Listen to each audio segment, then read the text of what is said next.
Okay, welcome everyone to today's webinar on proposed mechanisms for transcranial laser therapy. I'm noticing that people are still signing in to the webinar, so I'm going to be starting in just a few minutes. However, I do want to do a little bit of housekeeping before we start. Firstly, this webinar is recorded so that for this and all future webinars, if you want to watch it a second time, you should be sent an email that has a link to the webinar, and that usually occurs anywhere from 1 to 2 weeks after the original broadcast date. Thereafter, the webinar is put on our support page, at which point you can access it then only if you have a username and password, meaning that you have BioFlex laser therapy equipment. I also wanted to say a bit of a disclaimer with today's webinar, and that is because what I'm presenting today is experimental and I'm going over research. I'm not presenting approved, FDA approved or Health Canada approved or CE approved protocols or in fact indications for use for low-level laser therapy. This isn't meant as medical advice. This is meant as where we are currently up to date with respect to research on the use of low-level laser therapy or photobiomodulation around the cranium and the potential effects it might have clinically. And I hope you find today's webinar useful. And certainly remember that I will be taking questions at the very end. I cannot respond to protocols or specific questions along the lines of that use. However, all sorts of other questions I certainly will type them in as we go along, and I'll get to them at the very end of today's webinar. I do have a few embedded videos today, so I'm hoping that you can hear the video and everything works according to plan. All right, well, let's get started. Again, my name is David Kanashko. I'm the Director of Education and Training here at Meditech International in Toronto, Ontario, Canada. And of course, we manufacture and we have a North America's largest low-level laser therapy clinic in Toronto here.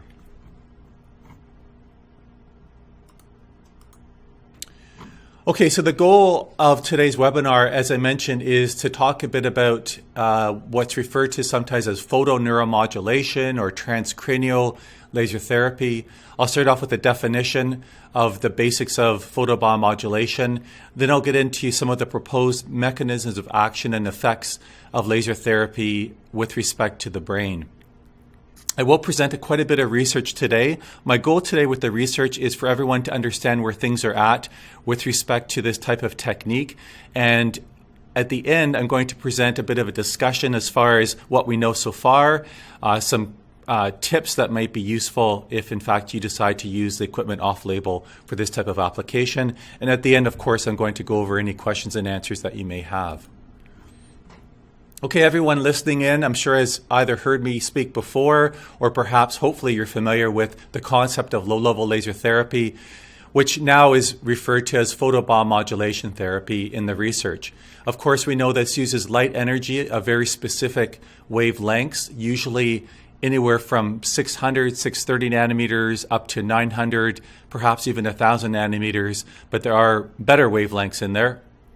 And these photons will not be any greater than 500 milliwatts per diode. That is a threshold for heat production. You can use lasers or LEDs for this type of effect. And of course, this light will elicit or cause a cellular and biological responses in the body that I'll talk about today, especially in the case of the brain. So the concept of photoneuromodulation is really basically just the absorption of photons specifically in neurons, which, as I alluded to, will activate bioenergetic signaling pathways. Now, the most abundant metalloprotein in nerve tissue is cytochrome C oxidase. You're probably familiar with cytochrome C oxidase, and it's very commonly found in mitochondria. And obviously, we know that neurons have a very abundant number of mitochondria. In fact, they have the most number of mitochondria in all of the cells in the human body, with, I guess, the exception of sperm. So these types of cells utilize a lot of energy.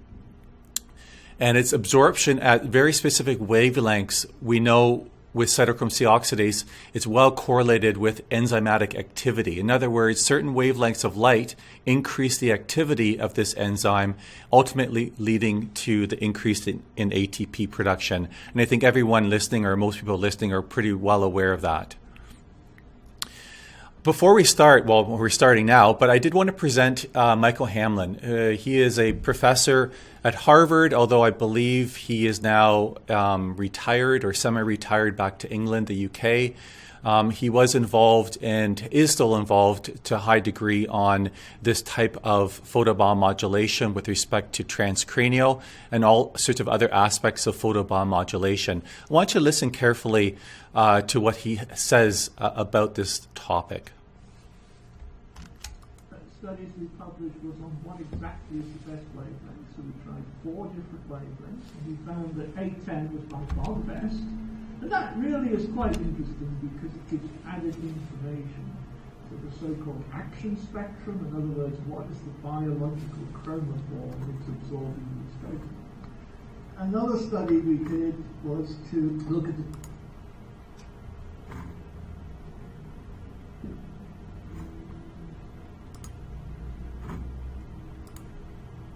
effective pulsing. So you can either have this light CW, sort of photon coming all in a nice smooth stream, or you can pulse the light, and the frequency can be anything from, let us say, 10 times a second, or 100 times a second, up to tens of thousands of times a second. We call these hertz, cycles per second. So we compared 10 hertz, 100 hertz, and CW, and we found that so if you use CW or 100 hertz, it worked just fine. But if you use 10 hertz, it actually worked even better. Now this is quite interesting because you have to think what could be going on in the body or the brain, which means that 10 hertz gave you added benefits. And we have a couple of possible hypotheses. One of the things, the light maybe opens ion channels in the neurons, or mitochondria of the neurons. But an alternative explanation was that we were affecting the theta rhythms of the brain. And the theta rhythm is 10 hertz and is also situated in the hippocampus. We've discovered that the hippocampus is a very important part of the brain for the response to drug therapy. It's one of the seats of neurogenesis, which is where your neuroprogenitor cells are formed, and they can migrate and differentiate into new cortical neurons. A third very interesting finding we got from the BIMRP funding was that the treatment repetition was important. So we treated these mice once, 4 hours after their brain injury, and that worked fine. So it was pretty logical to say, well, what happens if we treat them once a day for 3 days? So that works even better. Okay, we treat them once a day for 7 days. Well, that works even better still. When you treat them once a day for 14 days, all the benefit is gone. It's like you didn't do any treatment at all. That's kind of intriguing, and we're looking on a molecular level to see exactly what's going on in the brain. There's a neurotrophic factor called BDNF, brain-derived neurotrophic factor. It's great importance in neuroscience, and we believe that BDNF levels are modulated by laser therapy. If you get the laser therapy right, you can increase the BDNF in the brain, and that may be responsible for a lot of the beneficial effects that you see. We got into this really with the traumatic brain injury, although it has huge implications for much wider treatment of brain diseases, psychiatric diseases, and degenerative diseases. You know, if this transcranial laser therapy can really encourage neuroprogenitor cells and brain repair, so that could be a real big deal. I think it will still require quite a lot of convincing people before they accept it. It's a valid approach, but once a number of published papers reaches like a critical mass, people can't ignore it anymore. Okay, so whoops. Okay, so I'm hoping that everyone heard that video. Can you just do me a favor as we're listening on, continuing on, and just type in that you could hear it, or if there's any problems, because I do have another video and I just need to know that. Okay, so let's discuss a little bit about some of the proposed mechanisms of how this is working. As Dr. Hamlin mentioned, if we add light to the skull, to the scalp, and I'm going to talk about the wavelengths that are preferable, which are really, we feel that the near infrared is probably the most important here because it does allow for some transference through the skull itself. This light will be absorbed by the affected cell, by a neuron. Within that neuron, of course, are mitochondria. This light will interact with cytochrome C oxidase, thereby releasing secondary messengers, including increased ATP, nitric oxide, reactive oxygen species, and cyclic AMP. Some of these will have a tertiary effect with respect to the nucleus of the cell, in which case a specific enzyme is activated, nuclear factor kappa beta.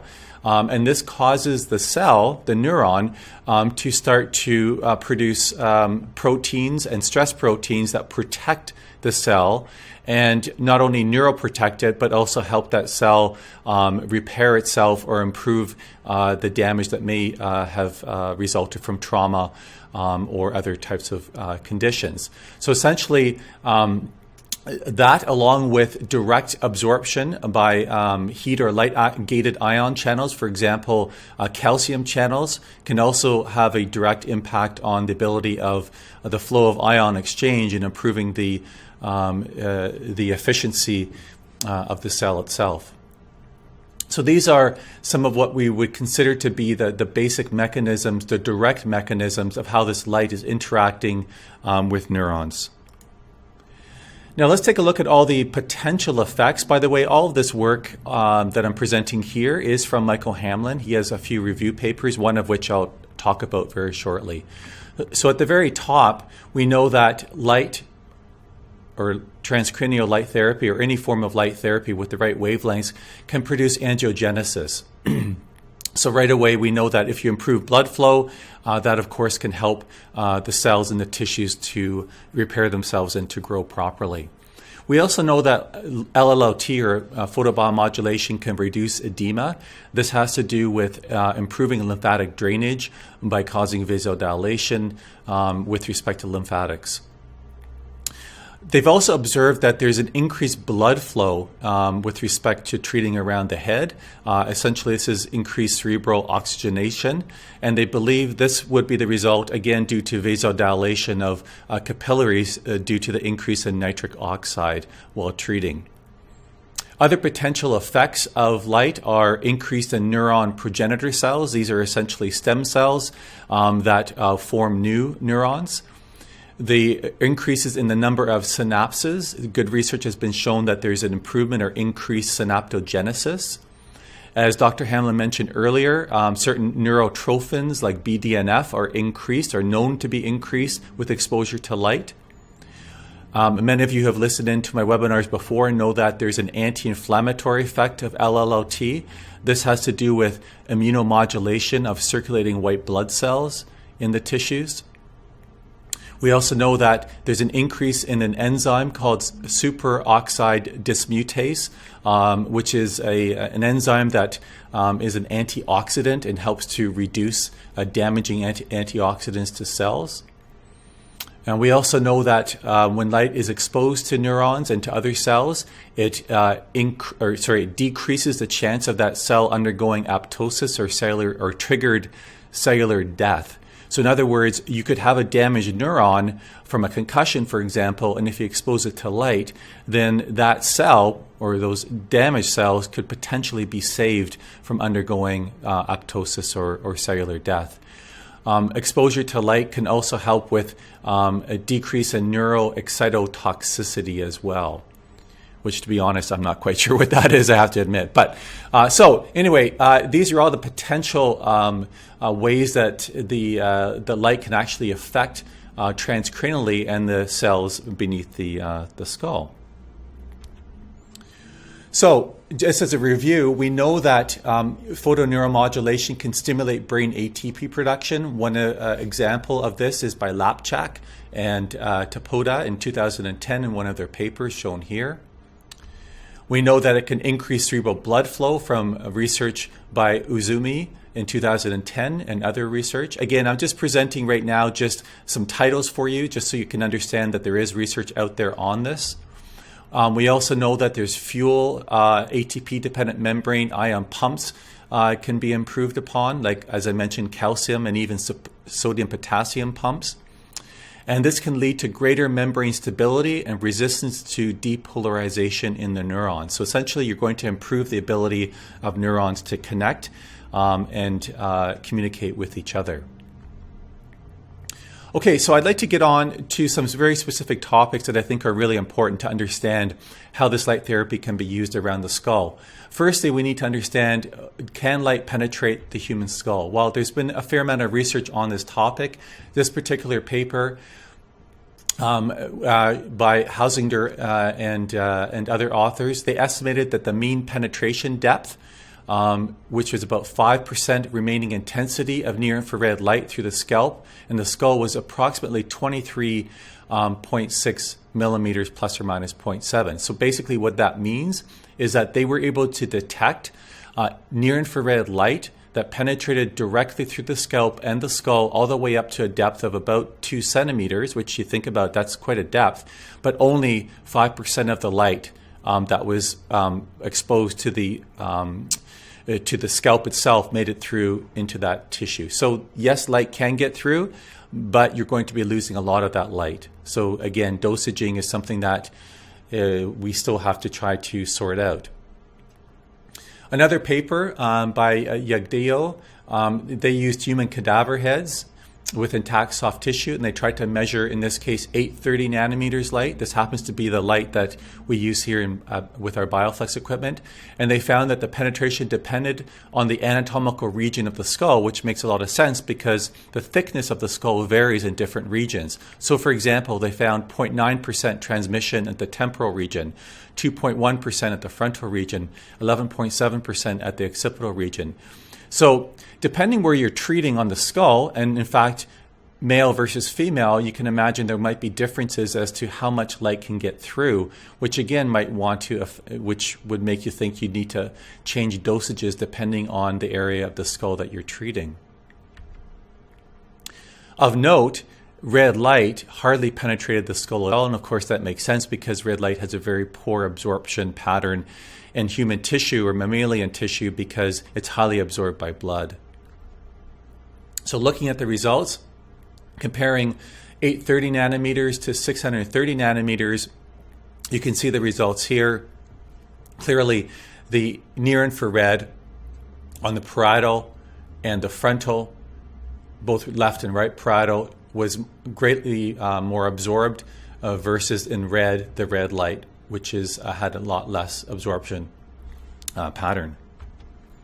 So they concluded that the results suggest that very low densities of light may reach the brain where near-infrared light is applied to the skull, and therefore direct irradiation may be sufficient to change mitochondrial and neural activity.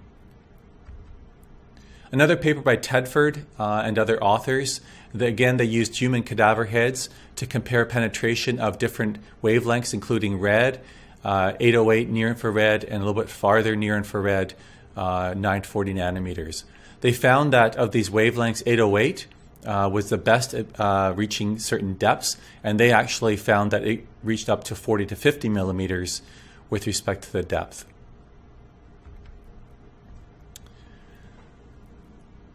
Another paper by Lapchek, I think I mentioned this earlier, compared the transmission of 8-10 nanometers of light through the skulls of 4 different species: mice, rats, rabbits, and humans. And you can see that for mice, really easily penetrated, 40%, which makes a lot of sense given how thin the skull would be. Of course, rats being slightly bigger, less transmission, rabbits even bigger, and presumably most human skulls being bigger than that. You can see that they calculated at just 4%. So you can see there's different percentages here, but it's quite clear that light can get through, but not a lot.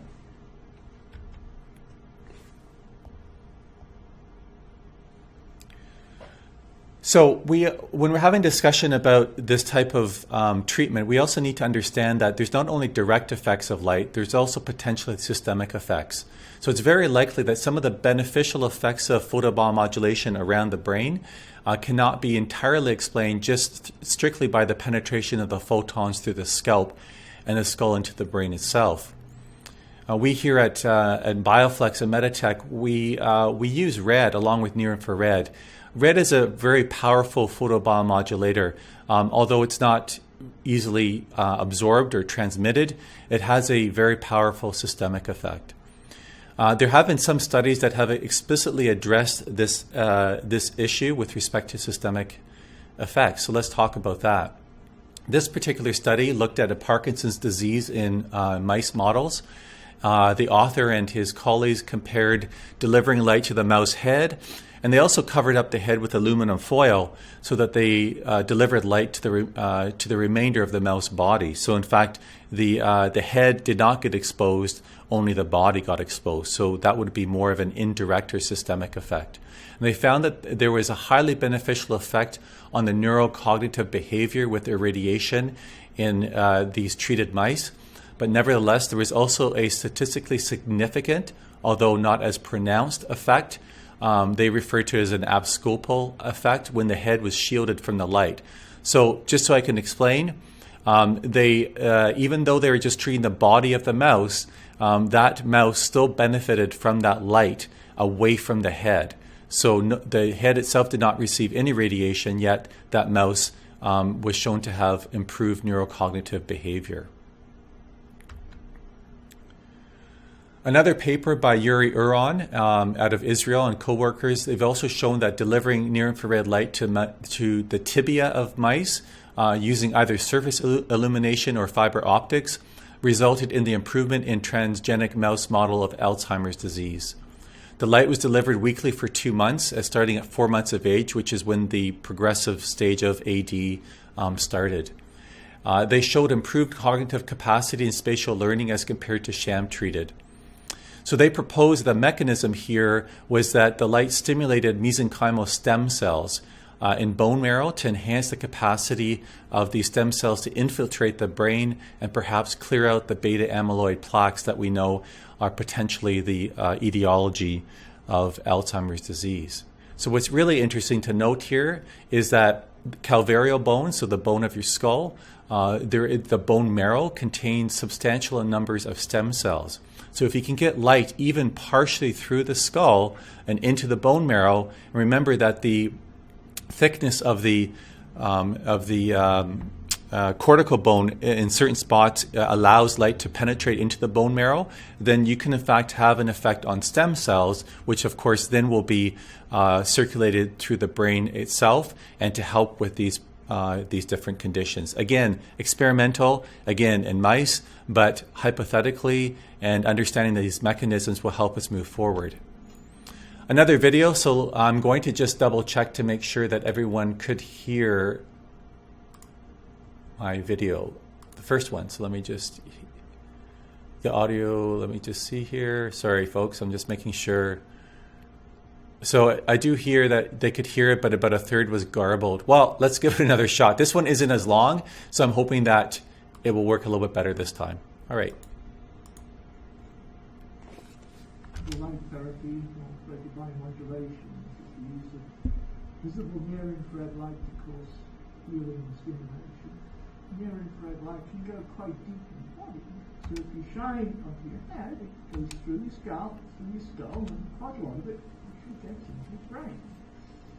So once you realize that, you think, okay, all these diseases of the brain that need regeneration and healing, you can maybe treat with light.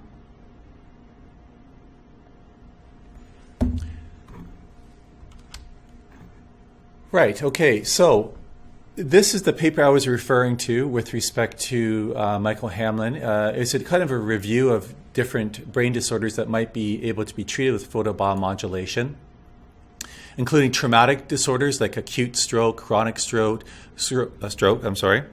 Traumatic brain injuries like concussion, global ischemia, comas, those types of things, to neurodegenerative disorders, as I mentioned, Alzheimer's, Parkinson's, other dementias, Lou Gehrig's disease. We've actually treated a few here in our clinic. Huntington's disease. So you can see that there's potential to help some of these patients as well. Psychiatric disorders, there's some research on depression and anxiety. We've seen improvements in insomnia in patients, to neurodevelopmental like autism and ADHD. So again, I'm not advocating the use of laser therapy yet for these conditions. I'm saying that the mechanisms and even the early research has shown that it may be helpful. So let's take a look at some of this research. This first one is very interesting. It was a clinical trial, a huge one for acute stroke. And the trial was called Neurothera Effectiveness and Safety Trials, or NEST. And they used specifically 810 nanometers, so good wavelength. They shaved the head, so good exposure to the skull. They treated the patient, I believe, at 18 hours post-stroke. Now, 18 hours after stroke is a long time, by the way. So 18 hours after the ischemic stroke. The first trial basically was looking for safety, not so much efficacy. 120 patients were treated. They all were diagnosed with ischemic stroke involving a neurological deficit that in fact could be measured.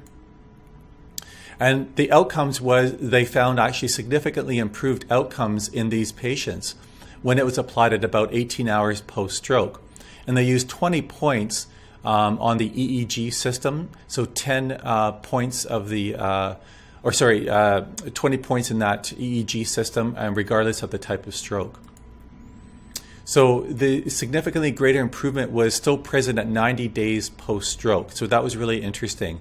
The statistical analysis was not great, but they did show that it was somewhat effective. So based on that, they went on to do a second large trial. In this case, they enrolled 660 patients.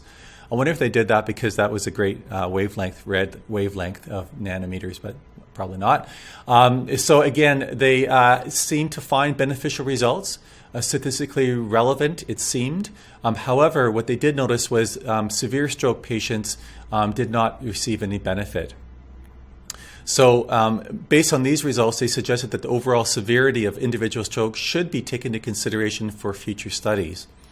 Now, they were planning on doing a third trial of up to 1,000 patients, but what happened was it was terminated. And there's been a lot of controversy as far as why it was terminated. And it had to do with they did a statistical analysis and they felt that there wasn't enough data, statistical evidence to ensure efficacy. And they felt it would be futile. In other words, they expected a lack of statistical significance, even though they seemed to get positive results in the first two trials. So the question is, why was that done? Well, I think looking back at it, there's discussion about, well, they only did one treatment. And we know from treating patients that one treatment may not be enough when you're trying to treat these types of conditions. Of course, the dosaging where they were treating may not necessarily have been relevant for that specific stroke. So the correct brain targets may have been an issue. The time between the stroke and starting the laser therapy, again, may also have been an issue as well. Unfortunately, this was ended, and we will actually not see that NEST-3 come to fruition. Now, as far as trials for chronic stroke, surprisingly, there's really not much out there for stroke rehabilitation. Really only some case reports. Margaret Nazer, she's reported some positive effects on case studies using for chronic aphasia post-stroke patients. Ourselves here at Meditech, we've treated many post-stroke patients as well, seeing some positive improvement. Boonswang also did a single patient case study and found, along with physical therapy, there was improvement to chronic stroke damage. So it does make sense, in fact, that photobiomodulation can stimulate, as I mentioned earlier, synaptogenesis in mice with traumatic brain injury. So by improving the neural connections, it makes that in fact, neuroplasticity would be improved in these patients, and long term, they may, in fact, receive decent improvement with their condition. Clinical trials for traumatic brain injury. There, again, not a lot. Margaret Nazer, again, did some work with a couple case studies, treating the forehead twice a week, using LEDs, both red and near infrared. And you can see the power density, the energy density, treatment time as well. The patients reported improved memory and concentration, math skills, and less sensitivity. She then went on to report another series of case studies, this time 11 patients that suffered from persistent cognitive dysfunction. Typically, these were concussions or motor vehicle accidents, sports-related events, even one IED blast type of concussion. And after 18 sessions, treating 3 days a week for 6 weeks, for anywhere from 10 months to 8 years post-TBI. And again, they found... you can see that. You can see the same parameters as well. They did 11 different locations on the scalp. They did along the midline, front to back, along the hairline, bilaterally, frontoparietal, and temporal areas. Remember that the hair can affect the dosaging. And unfortunately, if someone has a lot of dark hair, this may in fact block some of the light you're trying to get into the scalp and through the cranium. So the testing, certain types of testing were performed at 1 week, 1 month, and 2 months out after the 18th treatment, and they actually found significant improvements in executive function and verbal memory. There were also fewer post-traumatic stress disorder symptoms reported as well. So ongoing current studies that are going right now involving TBI patients. They're also doing some work with intranasal treatment as well, both at home and in the clinic. So they're looking at different hypothetical reasons why this might be helping, whether it's direct delivery to photons to the hippocampus intranasally, perhaps maybe also improving melatonin. A lot of hypotheses, but again, this is all pretty much experimental. A look at Alzheimer's disease. There has been a case report using 810 nanometers, 10 hertz. Remember that 10 hertz was mentioned earlier by Dr. Hamlin because it's a theta wavelength, using LEDs in this case and intranasal. And so the goal here is to try to treat the prefrontal cortex and precuneus and cingulate cortex, angular gyrus, and hippocampus. They treated 5 patients that had mild to moderately severe cognitive impairment. Patients were assessed using different scales, and it involved weekly treatment in the clinic as well as in-home use of the devices. They found significant improvement after 12 weeks of photobiomodulation. Again, remember, this is not a randomized control trial, placebo-controlled trial. They did find improvements of function, better sleep, fewer angry outbursts, less anxiety, and less wandering post-PBM. Noting that there were no negative side effects. Again, we typically see that there are no side effects. And they found that when they stopped treatment, there were precipitous declines with respect to their signs and symptoms. Follow-up, no treatment 4 weeks later. For Parkinson's, there have, again, only been a few clinical cases here. One reported was using 8 patients, different age categories here. It was a non-controlled, non-randomized study, and they received transcranial photobiomodulation targeting the brainstem, occipital, parietal, temporal, and frontal lobes, and treatment along the sagittal suture. Compared with baseline, they found all participants demonstrated a numerical improvement in the VAS score with respect to the baseline study endpoint. They found a statistically significant reduction in the rating for gait and cognitive function. They also found freezing. Difficulty with speech ratings were also reported to be improved. So also a little bit of work done on depression and anxiety. The first clinical study in depression was reported in 2009 by Schiffer. They used 1,000 milliwatts, that was LEDs, so a lot of LEDs, 810 nanometers, applied over the forehead. for patients with major depression and anxiety. They found improvements in the Hamilton Depression Rating Scale and Anxiety Scale 2 weeks after just one treatment. They also found increased infrontal pole regional cerebral blood flow during the light delivery, so they had a way of measuring this as well. Another report of Cassano and co-workers using transcranial photobiomodulation, again using 710 nanometers, fluence of 84 joules per centimeter squared, 6 sessions, treating patients with major depression, and again finding improvement in their overall scores of the Hamilton Depression Scale. Okay, so I'm going a little bit over time here. Discussion-wise, obviously there need to be a lot more randomized control trials need to be completed, and they need, in order to draw firm conclusions. It appears that near-infrared wavelengths seem most effective as far as direct effects. Remember that there are systemic effects, so I think red also is important to use. Note that they've been using LEDs and or lasers for these types of treatment. They have reported no side effects, so that's very good. Dosaging obviously is not clearly understood. They're still trying to work with that. Some areas of the cranium allow for better light absorption, obviously due to skull thickness, and of course male versus female differences as well. Remember that pulsing the light may have a dramatic effect, and we talked about the 10 hertz. Perhaps other frequencies will be beneficial. Repeated treatments seem to be most likely required. However, as Dr. Hamblin mentioned, you do need to be careful that if you overtreat or do too many treatments, you may in fact lose the overall benefit. Remember that hair may absorb light, so you need to take that in consideration. The timing of treatment, that is, the sooner you can treat, typically the better, whether it's an acute stroke, chronic stroke, concussion, or what have you. For some more information, I encourage you to watch the video on the nature of things by David Suzuki, by Norman Deutsch. There's 2 of them.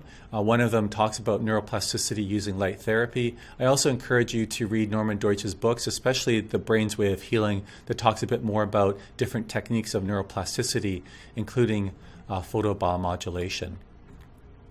Okay, so let's see if there's any questions here, and I shall get to that right now.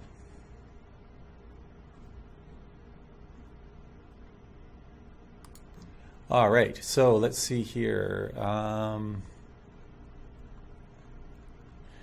than the audio being poor, sorry about that. I guess I wasn't up on my IT today. The research says 5% of the light gets through, but what people have to understand, 1 million photons are generated, 5%.